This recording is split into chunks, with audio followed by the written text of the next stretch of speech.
ఈ రోజు ఇక్కడ అడిగారు సొంత డబ్బులతోనే వెళ్తా అంటున్నారు. ఆఖరికి ఇన్వెస్ట్మెంట్స్ తీసుకొచ్చే మీటింగ్లు ఈ వగైరా మీటింగ్స్ అన్నిటికి కూడా నారా లోకేష్ తన సొంత డబ్బులు ఖర్చు పెట్టుకుని వెళ్తారు. ఆ విషయం తెలుసా? సిగ్గుపడాలి ఎవరన్నా ఈ విషయాన్ని. తర్వాత వీళ్ళు ప్రజలకు సేవ చేయడానికి వచ్చిన వ్యక్తులు, మిగతా వాళ్ళు ప్రజల దగ్గర ఎగ్ పఫ్లు తిందామని వచ్చిన వాళ్ళు.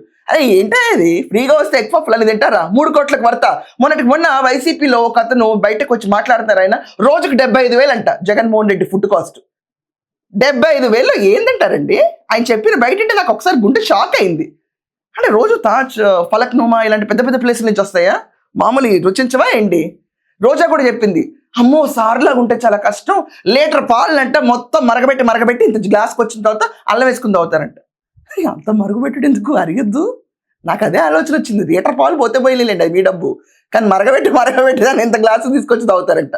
ఇలా మరగబెట్టే రాష్ట్రాన్ని స్థితికి తీసుకొచ్చారు. ఈరోజు అప్పుల పాలు చేసి పడేశారు. ఇలా ఉంటుంది. అలాంటి అప్పుల పాలైన రాష్ట్రంలో సంజీవిని లాగా వచ్చిన బిల్ గేట్స్ గారి పైన కూడా దుష్ప్రచారం. మనకి దాఖలాలు, బాగుపడే దాఖలాలు ఎక్కడ ఉండవు. చూసి ఓర్వలేకపోవటం.